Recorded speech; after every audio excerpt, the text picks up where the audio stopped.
especially John at the University of Nevada, who helped to organize this event today. Thank you for making this possible and welcoming us back to Nevada, but the first time here in Reno. We are grateful to be with you. Gracias.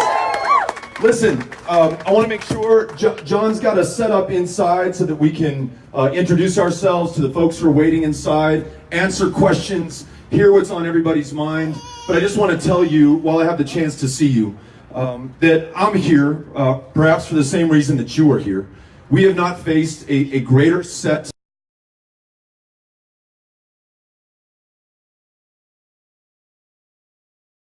years and counting. We have some of the most serious attacks against our democracy from outside of the United States, from within the United States. At the moment that we need this mechanism, the single greatest, most powerful innovation of humankind to call forth the genius and the power and the potential of a people, to be there for us when we meet every single one of the challenges before us, including the fact that millions of our fellow Americans cannot see a doctor or afford their prescriptions or take their child to a therapist. We have millions living in the shadows, fearful of being deported back to a country that in some cases they have not been to in decades, despite the fact that they are doing some of the most important, some of the toughest work here in this country, including more than 1 million dreamers who in any way that is meaningful are just as American as anyone else here in this community or in my hometown of El Paso. We have an economy that works too well for too few, does not work at all for too many. Folks working 2 and 3 jobs just to make ends meet, to put food on the table, to meet the note on their mortgage, to try to pay down some of that student loan debt that they accrued trying to improve themselves for this country. And then perhaps the greatest challenge of them all, because it will spare no one, faces not just this country, but the entire planet, civilization as we know it, the human race, climate change that has warmed this planet more than 1 degree Celsius just since 1980, and will continue to warm and produce the disasters caused not by God, not by nature, but by all of us, our emissions, our excesses, our inaction in the face of the science. We know that this will become much worse and much worse for our kids and our grandkids, especially if we do not take action at this moment, this defining moment of truth. So we need to bring everyone into these solutions. Meeting the challenge of guaranteed, high-quality, universal health care for all, or comprehensive immigration reform, or an economy that works for everybody, or combating climate change before it is too tree back 10 generations in the United States, or those of you who just got here 10 days ago. We're now Americans before we are anything else. History, the people of the future, our kids, call to us to act while we still have time. And that is what has brought me here today. That is what has brought you here today. And I'm looking forward to working with you to serve everyone in this country and to make sure that we are up to every single one of these challenges. Thank you for having us out.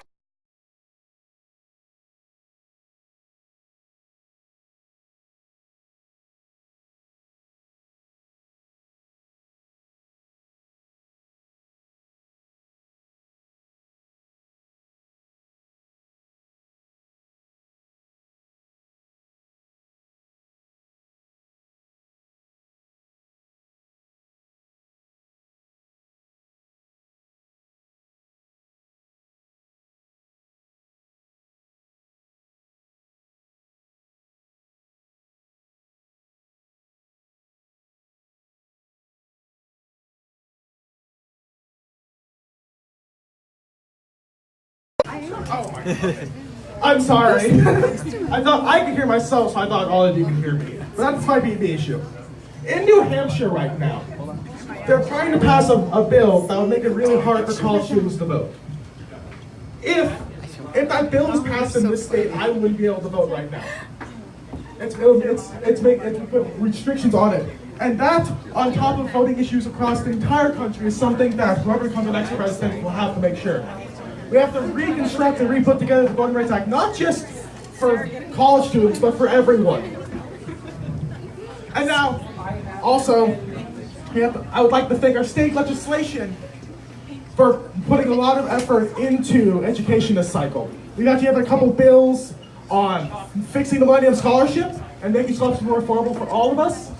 I don't want to try and explain it right now because I would mess it up. But look into it because it's making college more affordable. But affordable college is something we should all push for because having just a high school degree is not going to help you out. Getting a 4-year or a 2-year is the future. Thank you. Beto? Let's do it. Awesome.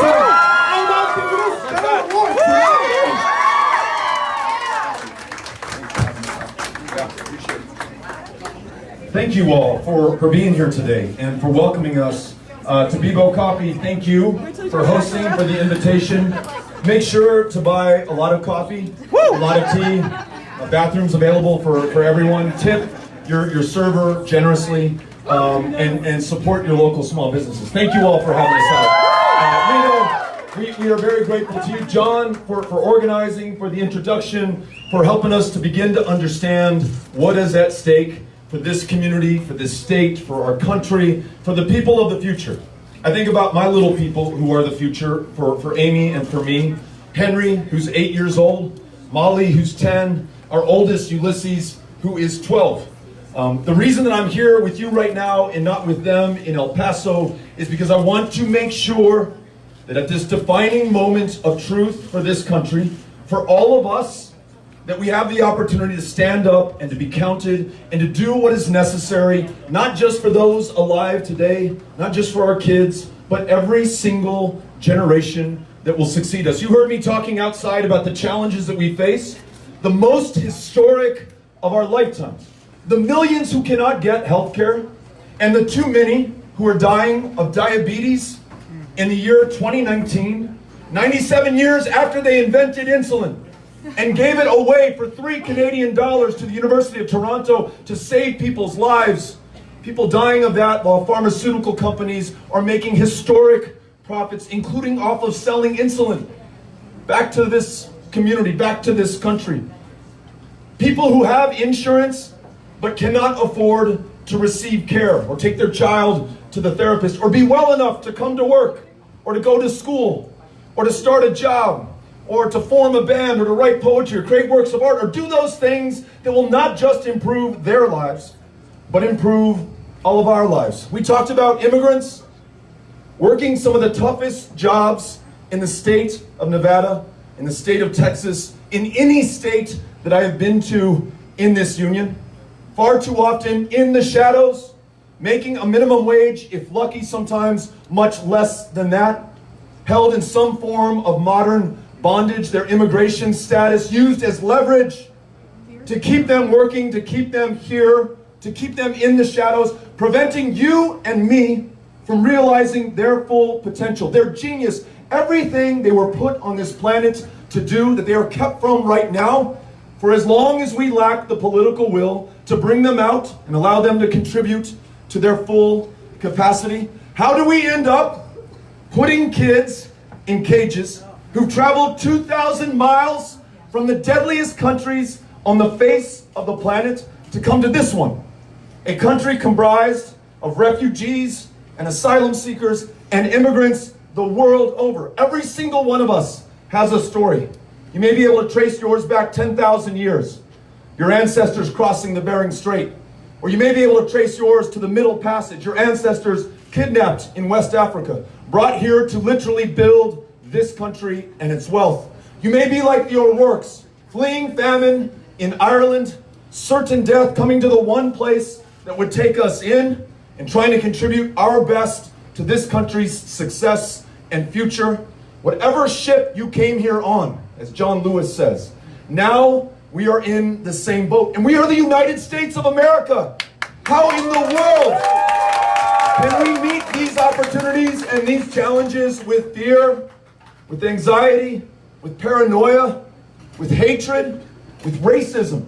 You know, it takes a president calling asylum seekers animals and an infestation to see your United States of America put those kids in cages, to deport their moms back to the very countries from which they fled, though we know full well that our laws, we are a nation of laws, call upon us to allow them to apply for asylum, to go through a legal process, and if they qualify, to be able to stay here, not just because it is good for them.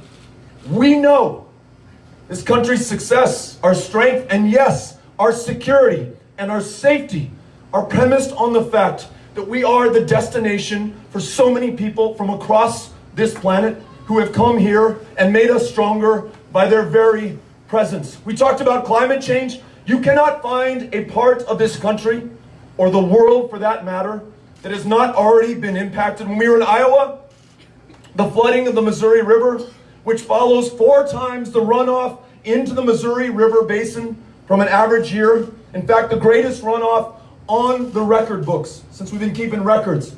Flooding farms and farmers who were already underwater when it came to debt, who are already struggling against trade wars and tariffs that prevent them from selling what they grow to the rest of the world, to feed, to clothe not just America, but the United States. In Houston, Texas, 58 inches of rain falling from the sky, the landfall record from one storm for as long as we've been keeping them in North America. And it was the third 500-year flood in just the last 5 years. The droughts in the Panhandle and in West Texas, the fires in California and really all over this world, that is happening in large part because of us, and it will get much worse for our kids.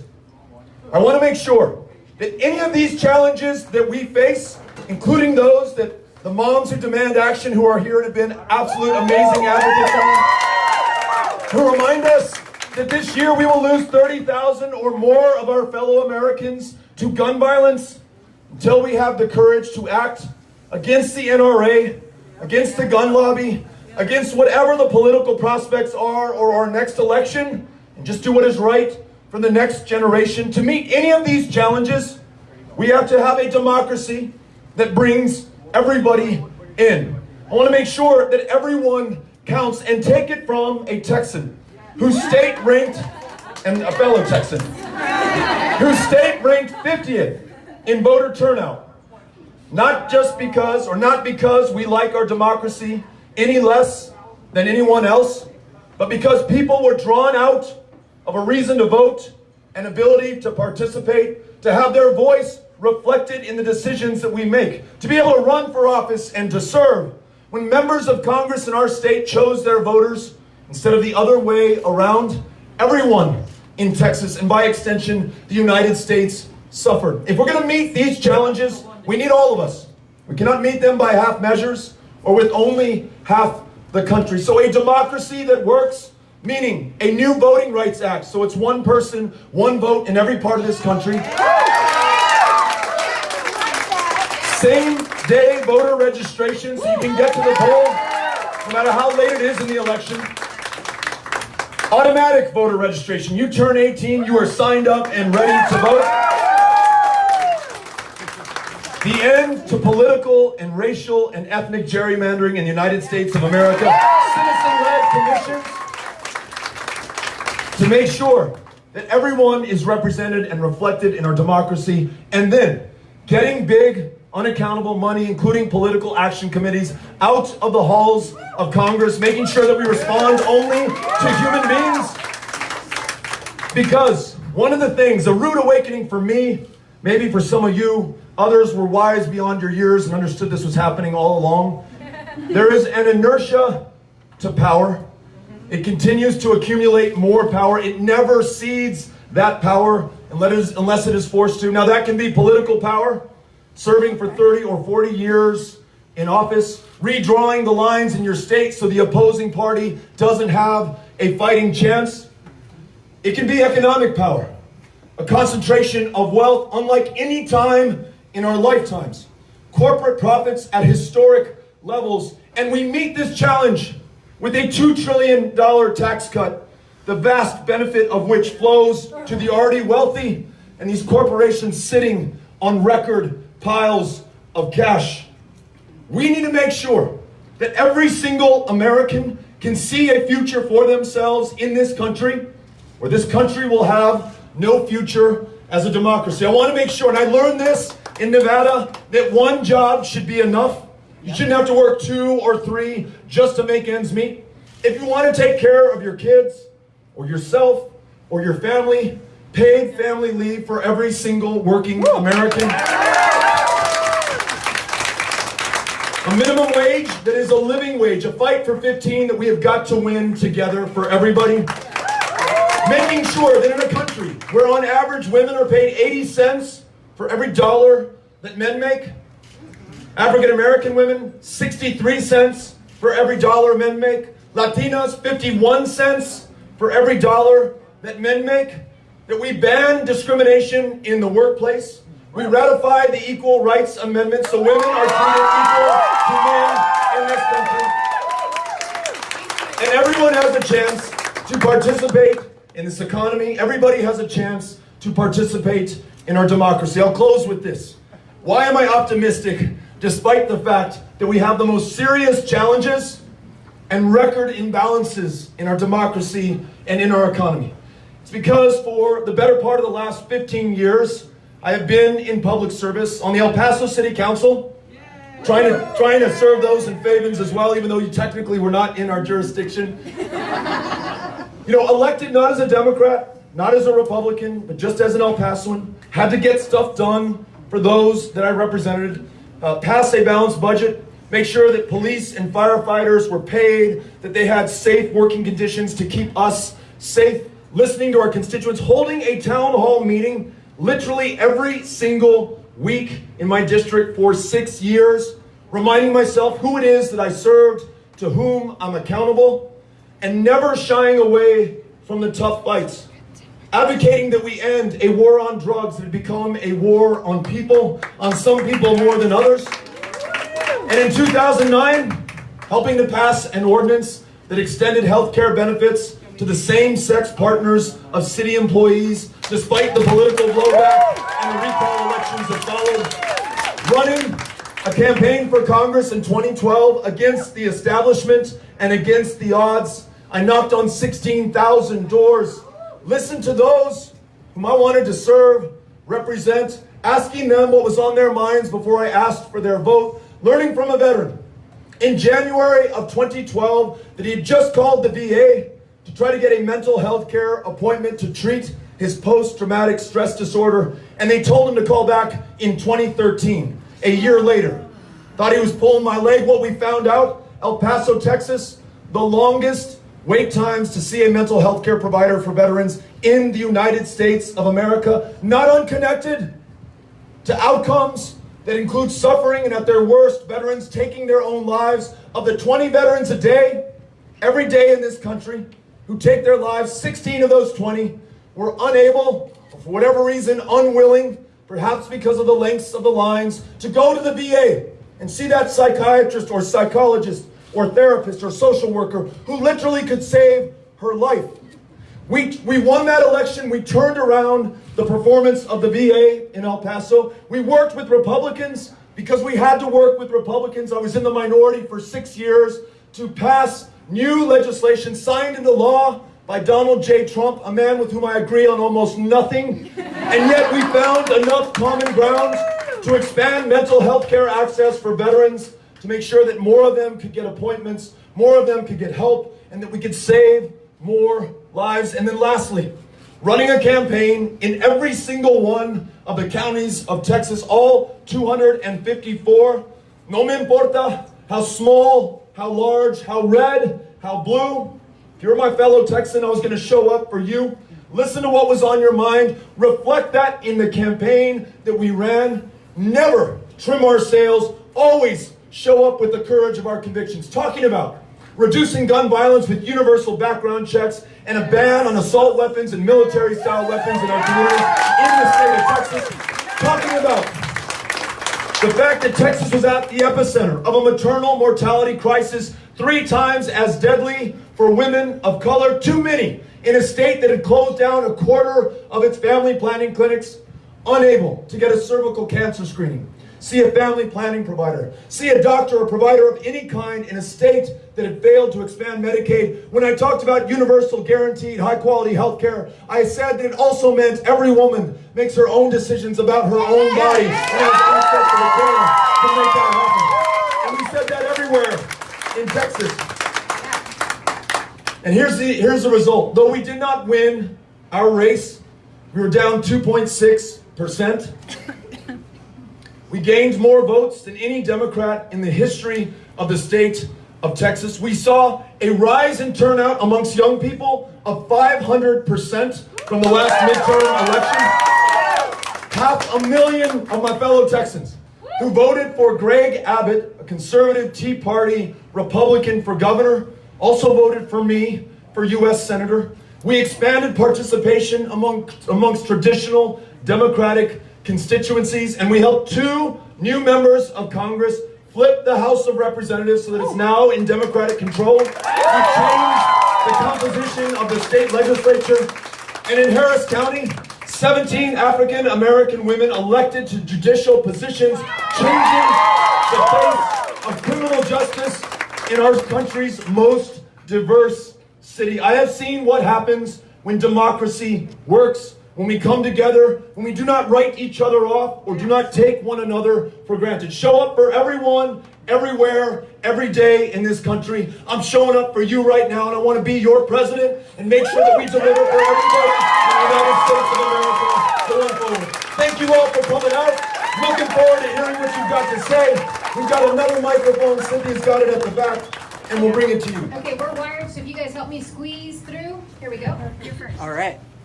Hi, Beto. So I love the hat because I'm a professor at UNR. I did my undergrad at NMSU, so very close to you. But I wouldn't be here today without the great teachers I had growing up. And as you may know, we have a major teacher shortage crisis in our nation right now. So I guess my question is pretty simple. I just want to know what steps would you take to address this teacher shortage and to professionalize the work that teachers do? Yeah. So first of all, thank you for being here, for what you're doing, and highlighting the public service of public school teachers and educators. So I will take the spirit of your question to include those who work in the cafeteria, those who drive the school buses, the counselors, the therapists, the librarians, and the instructors in front of the kids in the classroom. And what we're seeing across the country is a teacher shortage because we are not paying teachers a living wage. They're working 2 or 3 jobs sometimes just to make ends meet. In some states, fully 1/4 of new public school educators drop out or have to pursue another job after just 1 year, 50% after 5 years. So think about everything that we've invested in those teachers and those educators to be successful. Their own K through 12 education, the quality of life in our communities, the federally subsidized student loans and grants, and all of that is now going somewhere else. And those who lose out are the kids in that classroom, this next generation of Americans. So how do we meet this challenge? 1, we make sure that every teacher is paid a living wage. They should just have one job, the most important job, focusing on those kids and the next generation. 2, let's make sure that we start public education not at 4 or 5 years old in kindergarten, but universally at 3 or 4 years old in pre-kindergarten for every child in America. Let's make sure that college education is affordable, free community college for every single American, and debt-free if we attend public-serving, public-financed 4-year universities in this country. Y luego, with $1.5 trillion in outstanding student loan debt, much of that being carried by school teachers and public school educators, let's make this deal with them. If they're willing to commit their lives, or some part of them, to public service and sacrifice in that classroom, in that cafeteria, on that school bus, I want to wipe clean your student loan debt so that you can focus on that and afford to have that job. So thank you for the question. We're by the door, the front entrance of the door over here. Yeah. Go. Hi, thank you for being here, Beto. My question is, environmentalists are concerned about your past ties with the oil industry. What are you going to do to ensure that we're moving towards green energy? Yeah. Thanks for the question. For the last 5 years, I've only accepted campaign contributions from human beings. So no corporations, no PACs. In this race, we've included no lobbyists for anybody of any kind. I never want there to be a real or perceived conflict of interest. You need to know that I serve only you. And while we may not always agree, and no two people ever will, we should never have to question one another's motives or loyalties. It's to this country and to one another.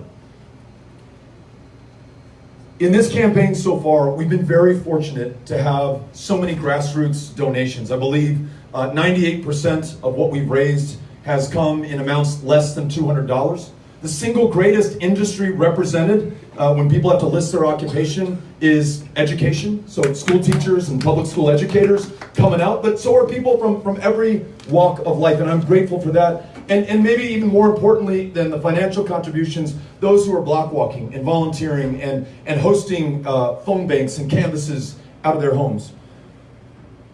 I say all that because I want you to know that I am focused, as it sounds like you are, on the greatest challenge we have ever faced. We know the 1 degree that we've warmed since 1980 over pre-industrial revolution levels is caused by us. And not just what we're emitting, it's our inaction. And we've known about climate change for more than 50 years. We've known what the political solution is, right? In a democracy, incredibly important that we come to consensus around that since the mid-1980s. And we have tried in the past administration through our signing the Paris climate agreements, trying to implement the Kigali agreements that try to stop the worst emissions of the worst greenhouse gases, like HFCs and methane. And yet, what I've learned is, I said earlier that there's an inertia to power. There is not an inertia to change. This stuff can roll back, and it is being rolled back. Of 194 countries on the planet, only one has accepted itself from its responsibilities to the planet, to the future. It's the United States of America.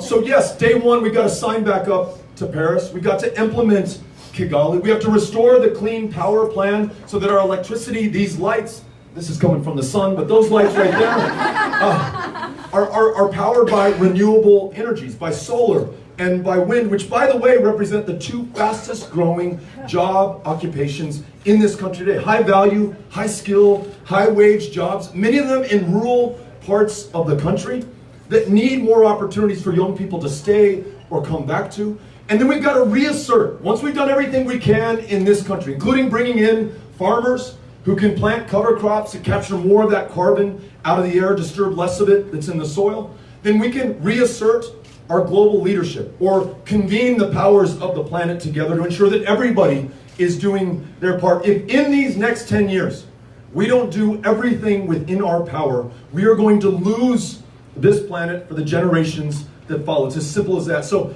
I started with my kids. I'll end this answer with my kids. For them, I am here, and I understand what they will inherit if we do not do everything that we can at this moment. So you've got my commitment. Thank you for being here and for asking the question. There's a hand right here. Thank you. Sorry. All right, so an issue that's facing many metro areas across this country, but especially the West Coast, is the high cost of housing. What steps do you plan to take to help solve that problem? Yeah. Throughout this country, we're seeing people who are paying more than 30% of their income to put a roof over their heads, 50%, 80%, and obviously too many people who just do not have enough resources to have a roof over their heads. They're on the streets right now. Somebody was telling me that there are people who live in Reno who commute to San Francisco by plane because it's cheaper to live here and fly for your job than it is to pay for housing there. John just mentioned New Hampshire. All these great jobs being created in the north part of the state to serve tourists who come to see this natural beauty and splendor, maybe not unlike your community here. And yet the folks who serve them cannot afford to live there and have a 4-hour commute by car. So they're getting paid $7.25 or maybe a little bit more. And then they have the cost on their car, on their gas to be able to get there. Why are we not having housing where people work? So inclusionary zoning at the local, the state level, perhaps a condition for more federal resources is that you gotta allow people, regardless of income, to live near where they work could be part of the solution. Expanding the Section 8 program that allows people to use vouchers to purchase housing within the private market.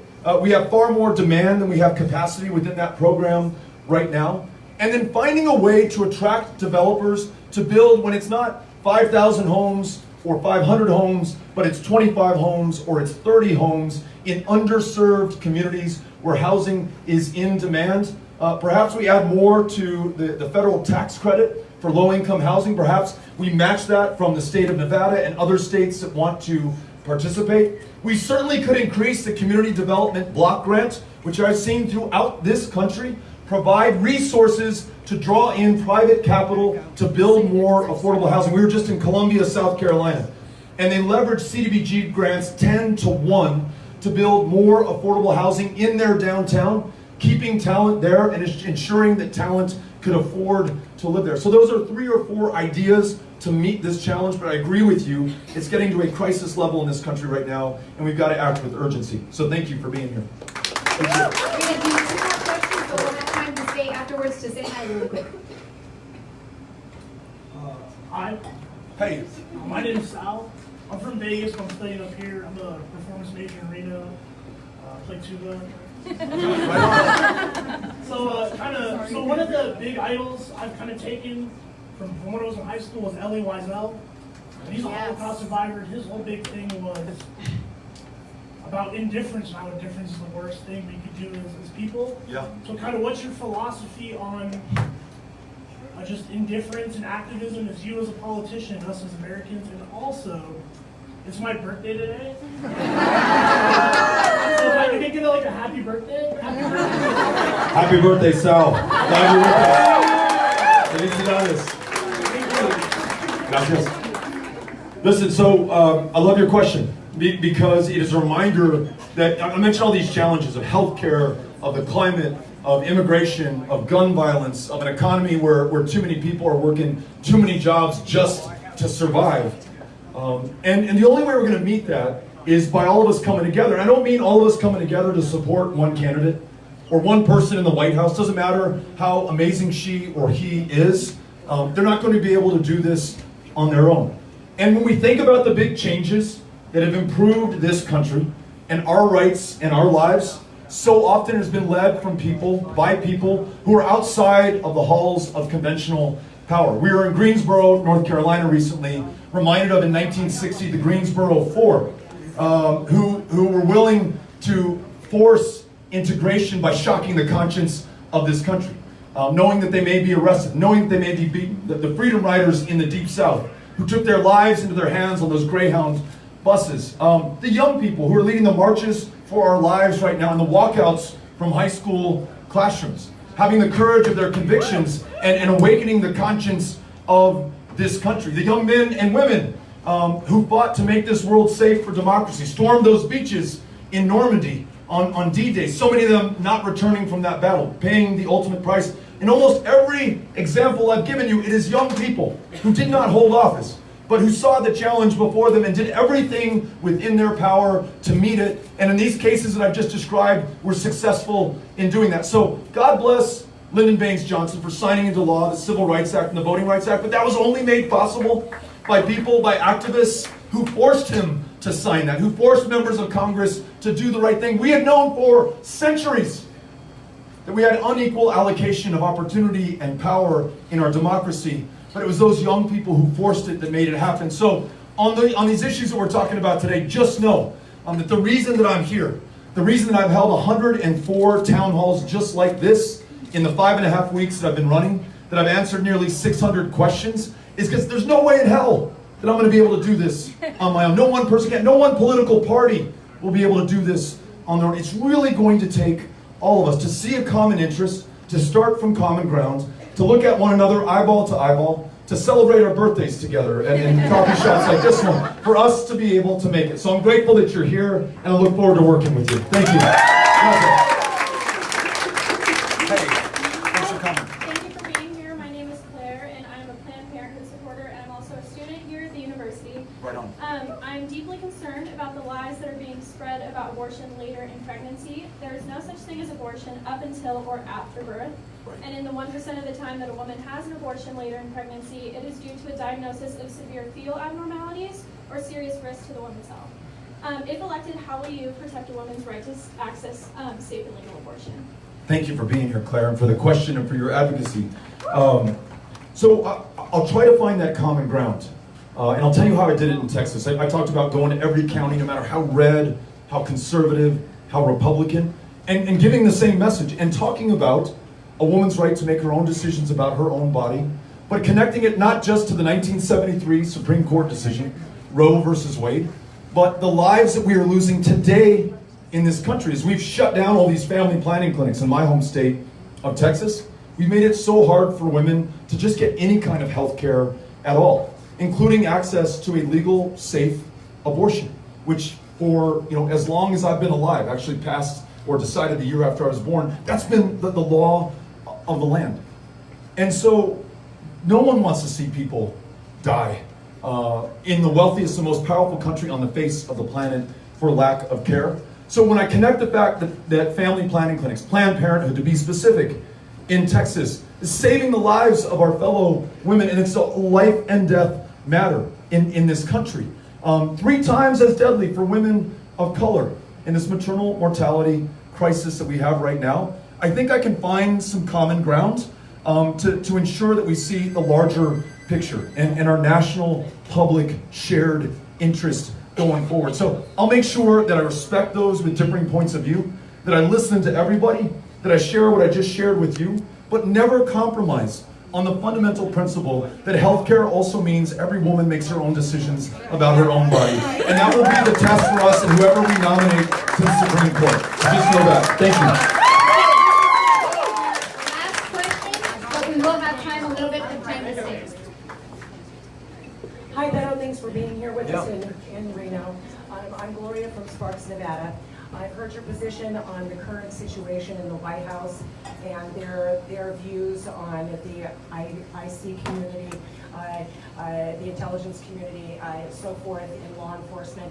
This president is to date lifting up his middle finger to all that is lawful in our country. If impeachment is not the answer, what is the answer to me today that tells me that this president is not above the law? Thank you. Thank you. Thanks for the question. And Sal, whose birthday it is, who spoke before you, reminded us of the necessity to speak up and to call out injustice where we see it, when it happens. And with this president, there's no shortage of opportunities to do that. Whether it was a couple of weeks ago, tweeting a video out, conflating Congresswoman Ilhan Omar with the attackers of 9/11, in large part because of her faith, trying to scare us about Muslims, as he did when he signed an executive order attempting to ban Muslim travel to the United States. When in the history of Western democracies have we had a country or a leader try to ban all people of one religion from participating in civic life, from being involved in a country, from even traveling or existing in that country? And so this is what we're up against right now. And you're right, if we don't call it out, then we invite it. We're complicit in what is happening right now. So I try to do that at every opportunity. And then this idea that some people can be above the law, there is impunity for the office that you hold, the power that you've accumulated, the public trust which you only temporarily hold until the next president or administration, that has to be called out as well. It is, in my opinion, very clear that this president sought to benefit as a candidate from the involvement of a foreign power that tried to undermine our democracy in the 2016 elections. It is very clear to me that he attempted to cover up and obstruct the pursuit of justice, firing the principal investigator, James Comey, asking his Attorney General, Jeff Sessions, to stop the Russia investigation, not under the cover of night, not behind closed doors, but in broad daylight, tweeting out to him for all of us to see. It almost goes back to that saying from another place, in another part of the planet, in another time, the bigger the lie, the more likely people are to believe it. By lying, by obstructing, by undermining our democracy in broad daylight, this president could very well get away with it. Except for us, all of us. And I mean Republicans and independents and Democrats. This is a moment, if there ever was one in our lifetime, where we put country ahead of ourselves, ahead of the next election, ahead of the party that we may belong to. And so yes, there has to be accountability. Yes, there has to be consequences. Yes, there are grounds for impeachment because this president has violated the will and the law and the institutions of this great democracy. And though we cherished it for 243 years, unless we stand up for it now, there's no guarantee of another 243 or even 1 or 2 more years. It's got to be now. So yes, let's stand up for this president. Yes, let's make sure that members of Congress do their job. And yes, if they fail to do that, let's decide this at the ballot box in November of 2020. Thank you. Reno, thank you so much for having us out. This reminds me of my hometown of El Paso, in the mountains, in the desert, along the river. Incredibly beautiful community. Thank you for welcoming us, having us here, and we hope to see you again before long. Gracias.